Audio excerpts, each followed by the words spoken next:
So this is our second generation smart grid board.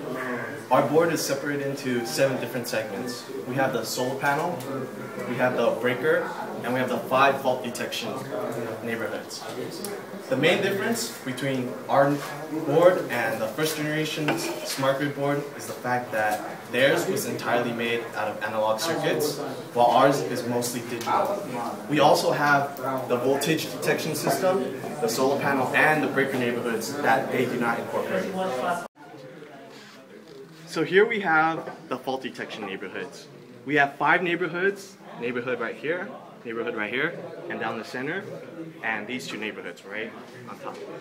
Each 5 neighborhoods are controlled by their own separate PICs. We also have 3 transformers, transformer 1, transformer 2, and transformer 3. As you can see, when I remove this transformer, it knocks out the 3 neighborhoods, and you'll be able to see it on the GUI.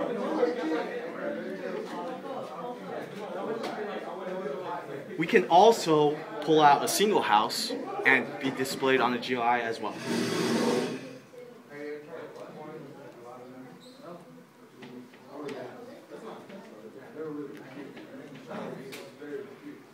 For these 2 neighborhoods, they're actually a little bit different from the other transformers. The transformer down here is dependent on the transformer up here, a branch transformer if you will. So when we pull out the transformer on this neighborhood, it knocks out both transformers and the neighborhoods that are powered by them. However, if we knock out this transformer, it only turns off the neighborhood on the bottom right here and completely independent from the neighborhood up here. This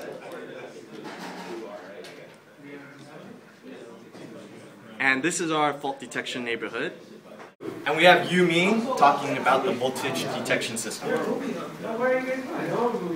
Here is the metering of the smart grid, so that the utility can keep eyes on the monitoring instead of sending people in the field.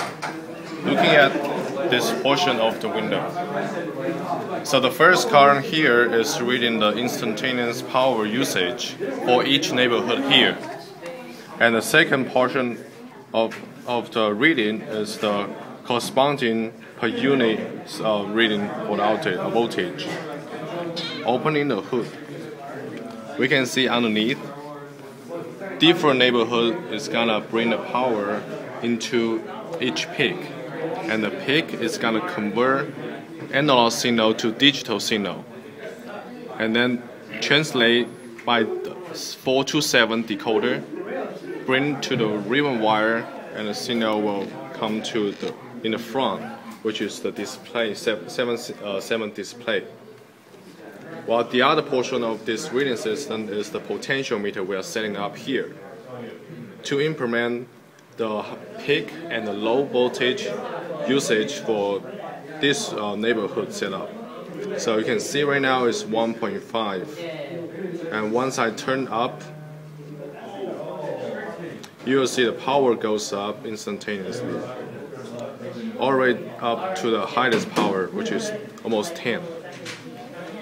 And this is the metering portion of the project. Now I'm going to hand over to Evan, introducing the breaker neighborhood.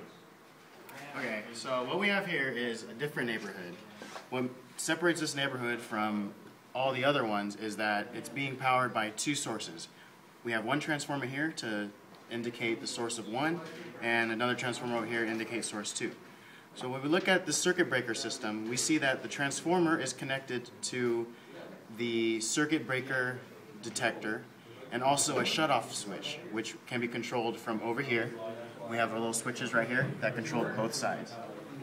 And so if current gets too much, there's too much current going into our transformer, the transformer will detect that and say the transformer will shut off automatically and edit and show up that it's being a fault.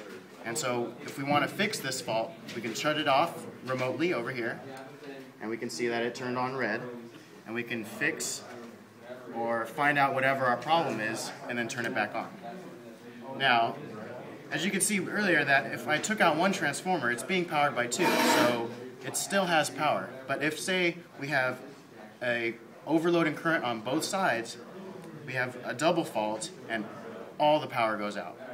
And so, again, we would have to just turn off our power on both of them, fix our circuits, and instantly our power is back on because the circuit is fixed again. And now we can reset our circuit. All right, now we have Danny with our solar panel. Okay, this is our solar panel neighborhood. It's independent from all the other neighborhoods. As you can see, the LEDs are a little dimmer. That reason for that is it's at a lower voltage. Everything else is powered at 5 volts. The solar panel powers at 3.2 volts. And the reason for that is it's a smaller scale. The solar panel is a mock neighborhood simulating the regenerative studies across the street. So we have our solar panel here, which is going to feed to a battery, and the battery is powering our LEDs. So right now we're simulating nighttime, and I will be simulating daytime using this flashlight. The way it works is we have our main solar panel that's going to be charging through the sun, and then we have a smaller solar panel that works as a solar cell sensor to do the logic with the voltage and send it to our PIC. But I'm not using the PIC, we are using the MSP430 as our microcontroller to control the logic of the servo, and hence it's going to move the servo back and forth. And I will simulate the sun cell. And again. And that's it. That's our solar panel neighborhood. For Smart Grid, here's Anthony. Hi, Graphical User Interface, or GUI, was programmed in Visual Basic.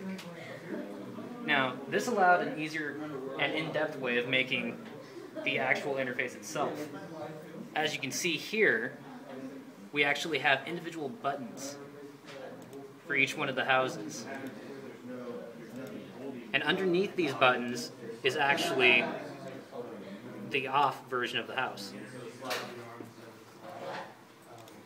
Now, the way it works is that the board actually sends in a binary value, which it gets through the main PIC, which sends through a serial port, into a USB port, into the computer, digits representing groups of houses on the board, with a 1 being the house is on and a 0 being the house is off.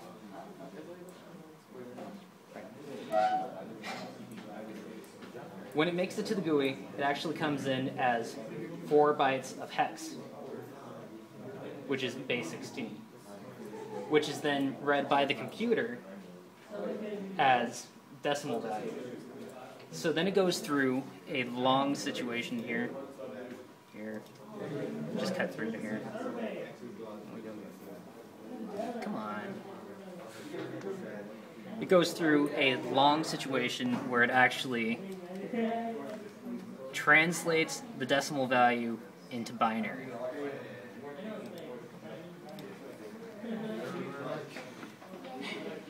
Once it's back into binary, each one of the bits is assigned to its group of houses.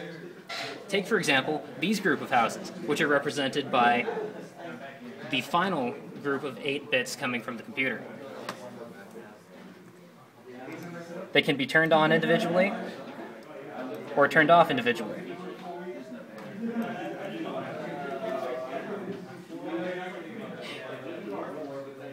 On the other hand, most of these digits are actually representing the transformers for neighborhoods. For example, this, which is neighborhood number 1, can be turned off by setting the main thing to 0.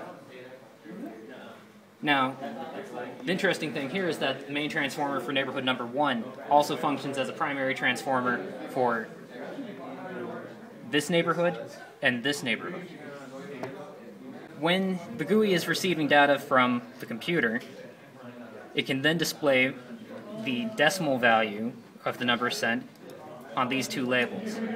This allows a basic representation of the board as it is currently going. As the board changes, it updates the GUI, and thus we get a visual representation of what is happening on the board, which can be viewed from a computer